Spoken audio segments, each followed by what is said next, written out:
Olá pessoal, aqui é o professor Jorge Salles. Sejam muito bem-vindos a mais um vídeo do nosso canal Innovation. Nesse vídeo aqui eu vou mostrar para vocês o comportamento de funções de duas variáveis do tipo raiz de c menos alfa x ao quadrado menos beta y ao quadrado. Então aqui eu vou usar um software no qual eu consigo colocar aqui o c, o alfa e o beta como parâmetros que eu vou poder variar aqui. Então eu vou poder mexer aqui essas regrinhas e aí mexendo aqui eu vou variar os parâmetros C, alfa e beta. Okay? Inicialmente eu vou colocar C igual a 16 e alfa e beta igual a 1. Ou seja, na verdade a função que eu estou iniciando aqui o nosso vídeo é a função 16 menos x ao quadrado menos y ao quadrado. Seria a função mais simples desse tipo aqui. Okay? Bom, o gráfico desse tipo de função é uma semisfera, né? Uma semisfera limitada pelo plano XY. Okay? Bom, aqui, como vocês podem ver, o ponto aonde o gráfico da função corta o eixo Z seria o valor da função para x igual a 0 e y igual a 0, né? Porque neste ponto aqui, né, exatamente em cima do eixo Z, nós temos as coordenadas x igual a 0 e a y também igual a 0. Então, se eu substituir x e y por 0 aqui, o valor da função vai ser simplesmente raiz do c, né? Que nesse caso, como eu coloquei c igual a 16, então nós vemos que ela intercepta o eixo z exatamente no z, valor de z igual a 4. Okay? Então, isso aqui já nos dá uma dica de como é que há alterações, né? As alterações no valor do c vão modificar o gráfico da minha função. Né? Então, conforme eu vou aumentando o c, ou diminuindo o c, eu vou simplesmente mudando, né, o ponto aonde o gráfico da função intercepta o eixo z. Ok? Bom, vamos voltar aqui para o valor inicial, que é 16. Então, esse é o nosso gráfico inicial. Tá? Agora, eu vou mostrar para vocês o que acontece com as curvas de nível dessa função. Né? Então, vamos pegar as curvas de nível dessa função. Né? Por exemplo, a curva de nível 0 dessa função é exatamente esse círculo aqui, que é a curva segundo. Esse círculo é a curva segundo a qual o plano z igual a 0 intercepta o gráfico da minha função. Ok? Esse círculo aqui, então, é o círculo x ao quadrado mais y ao quadrado igual a 16, ou seja, um círculo de raio 4. Okay? Ele aqui é visto no meu desenho em 3 dimensões, né? E aqui eu coloquei o plano XY na tela, aqui a gente vê ele em planta, vamos dizer assim, numa vista em planta. Né? O plano XY, aqui o nosso círculo de raio A4. Esta é a curva de nível 0 desse tipo de função. Ok? Bom, se eu subir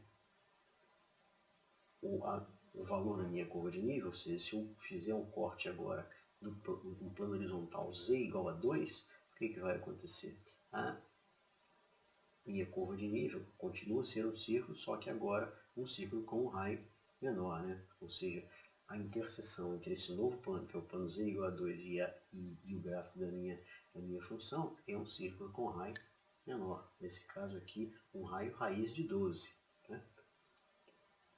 Se vocês olharem aqui, ó, vocês vão ver que esse aqui é exatamente a interseção. Esse círculo é exatamente a interseção do plano z igual a 2 com o gráfico da minha função.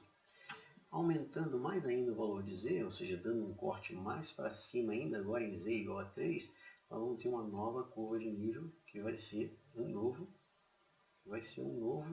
círculo. Né? Um círculo agora com gráfico raiz de 7.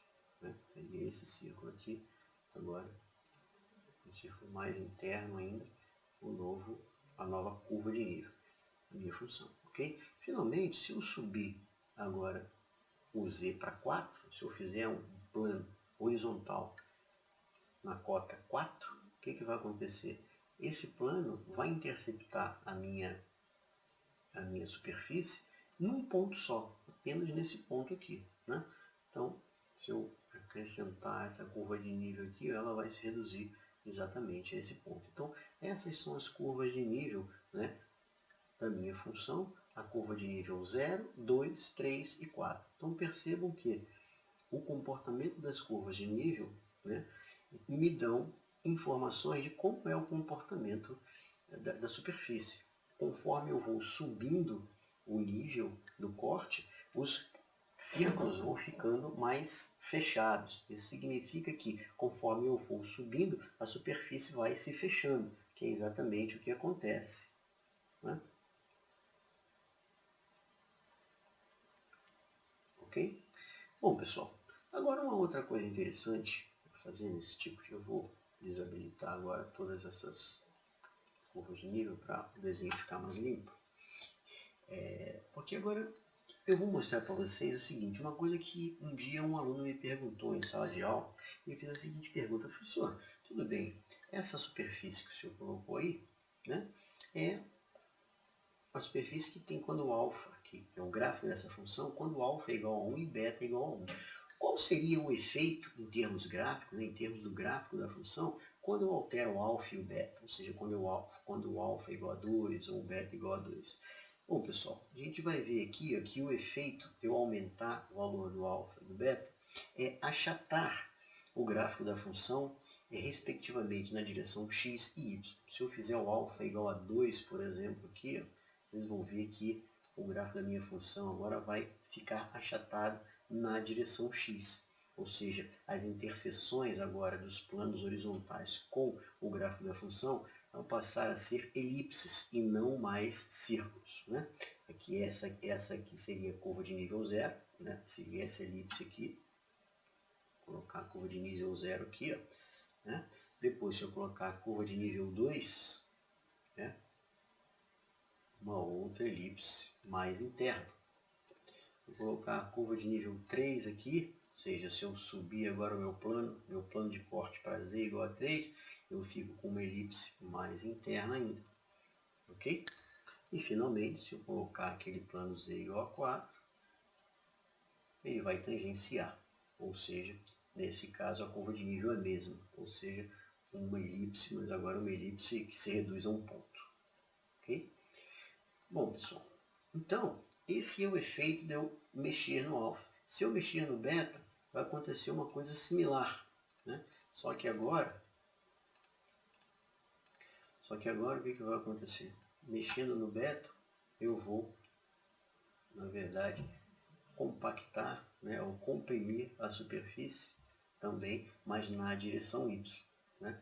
Então, é aqui, ó, assim, quando eu aumentei o alfa, eu comprimi na direção x. Agora, aumentando o beta, eu comprimindo na direção y, né? As minhas curvas de nível, né, agora elas vão voltar a ser elipses, porém elipses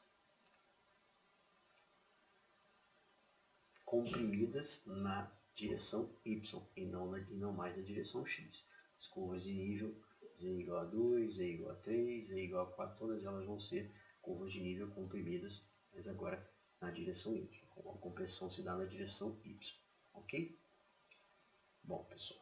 Agora, um outro efeito, uma outra pergunta que me foi feita em sala de aula foi o seguinte: professor, todas essas superfícies, né, essas esferas ou esses elipsoides que o senhor mostrou até agora para nós, todos eles têm o centro na origem, ou seja, o centro no ponto 0, 0, 0, centro de coordenada, no ponto de coordenada 0, 0, 0. O que a gente teria que modificar aqui, né, na função, na expressão da função, para que eu pudesse deslocar esse centro, o centro dessa esfera, ou dessa semi-esfera, né, no caso, para um outro ponto qualquer aqui no plano XY? Pessoal, eu vou ter que fazer para isso mudar um pouco a minha função. A minha função vai ter que passar a ser do tipo x menos alfa ao quadrado e y menos b ao quadrado. Então, em vez de eu ter simplesmente o alfa e o beta aqui multiplicando o x, eu vou ter que também acrescentar mais duas constantes, a e b. E esse a e esse b vão ser exatamente as coordenadas x e y do novo centro. Então, eu vou acrescentar aqui mais duas regrinhas, uma com o valor do A e outra com o valor do B. Com A igual a 0 e B igual a 0, né, eu tenho aquela minha função original, 16 menos x ao quadrado menos y ao quadrado. Se eu colocar esse A aqui, por exemplo, igual a 1, o que eu vou estar fazendo? A minha função vai passar a ser a função 16 menos x menos 1 ao quadrado menos y ao quadrado. E olha aqui o que aconteceu com o centro da minha esfera agora. O centro da minha semisfera, que é este ponto O aqui, ó, ele tem coordenadas x igual a 1.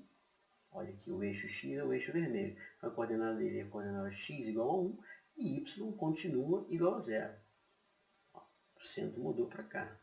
Ou seja, se eu fizer cortes agora horizontais, né, as minhas curvas de nível vão ser como antes. O formato vai ser o mesmo formato. Né? São círculos de raio 4, raio raiz de 12, raiz de 7, porém o centro desses círculos, dessas novas curvas de nível, não é mais o ponto de coordenadas 0, 0, mas sim o ponto de coordenada 1, 0, que são exatamente os valores de A e de B. O que acontece agora se eu pegar o B e colocar igual a 1 também? Olha que coisa interessante. O centro da minha semisfera agora passou para cá. Ó. É um ponto que tem coordenadas x igual a 1 e y também igual a 1. Né? E as minhas curvas de nível continuam sendo círculos, porém, novamente, esses círculos mudaram o seu centro. O centro passou a ser um ponto de coordenadas x igual a 1 e y igual a 1.